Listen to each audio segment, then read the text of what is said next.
Hi, fourth grade. This story is called Gingerbread Baby that I want to share with you. Those of you who had me in kindergarten know that one of my favorite authors is Jan Brett, so that's why I picked this one.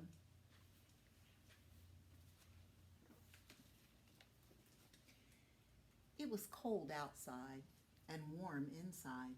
A fine day for gingerbread, Maddie thought. Maddie's mother put the big blue bowl on the table and lit the stove.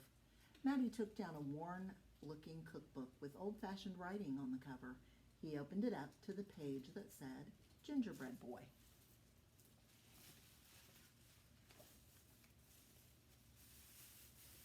They measured and mixed. Maddie rolled the dough into the shape of a gingerbread boy, and they popped him in the oven. Bake a full 8 minutes, no more, no less. Do not peek, the recipe said. Maddie listened to the clock. Tick, tock, tick. 1 minute, 2 minutes, 3, 4, 5. Maddie couldn't wait any longer. He opened the oven door to take a peek inside. Instead of a gingerbread boy, out jumped a gingerbread baby.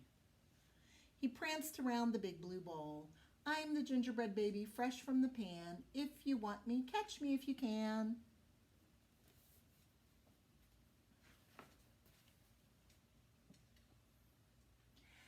Maddie's mother reached for the gingerbread baby to put him back into the oven, but he ran all around the kitchen. The door opened and in came Maddie's father. What's that delicious smell? He asked as the gingerbread baby tumbled through his legs and outside into the yard. He ran by the tabby cat. She twitched her tail and sprang at him. They rumbled and tumbled, but the gingerbread baby came out on top.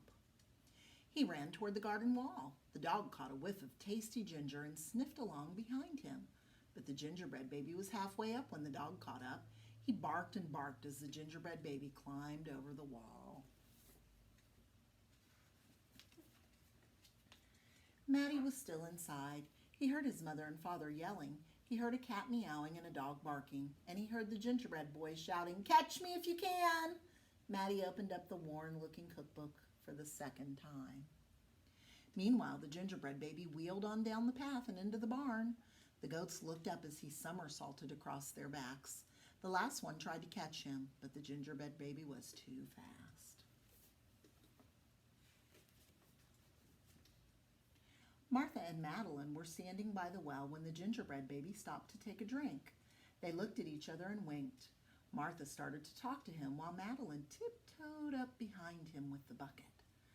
But they couldn't fool the gingerbread baby.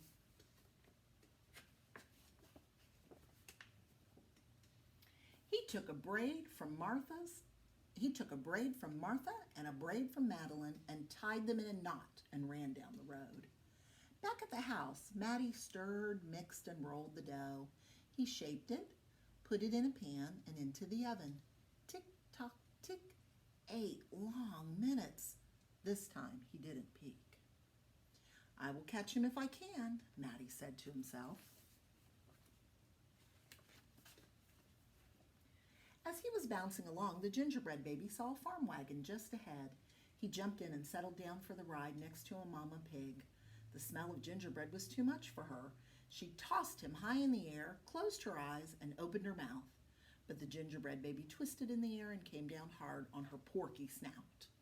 I'm the gingerbread baby, too quick for the mother and the father, too fast for the cat and the dog and the goats, too clever for Martha and Madeline, too smart for the mama pig. Who's left? Catch me if you can.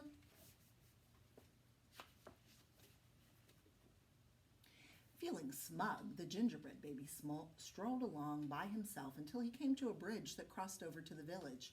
Just as he got to the middle, he heard running feet behind him and saw a crowd of villagers ahead of him. The gingerbread baby was trapped. He jumped up onto the railing, backflipped through the air, and landed on a chunk of ice floating down the river.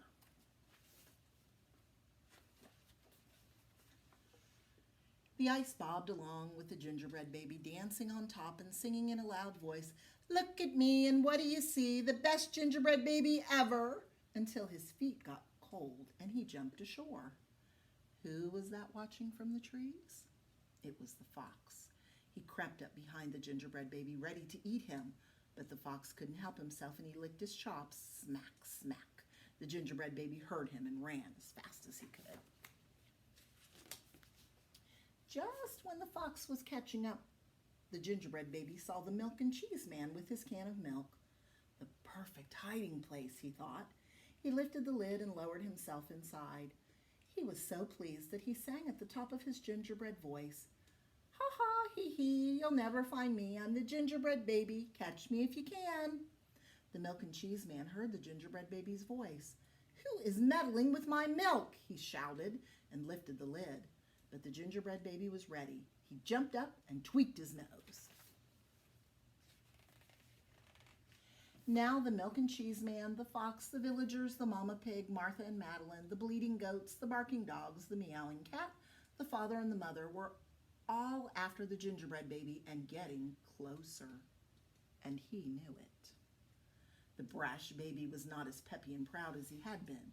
He sniffed a familiar smell and followed his nose into the woods.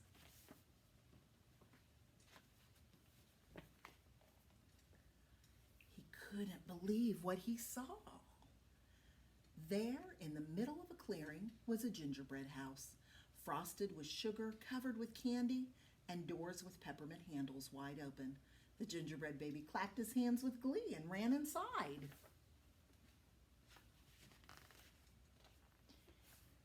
In a tick-tock-tick, everyone arrived in the clearing, but all they found were a few bits of frosting, a peppermint candy, and some crumbs.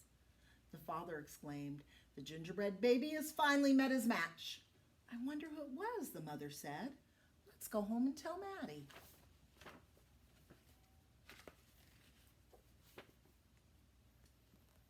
"Hello, Maddie," his father said when they got home.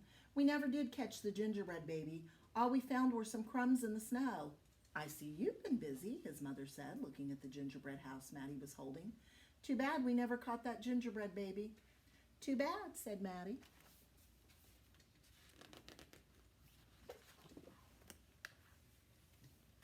Only Maddie could hear the tiny voice from inside the gingerbread house. "I'm the little gingerbread baby, lucky as can be, to be living in the house that Maddie made for me." Merry Christmas.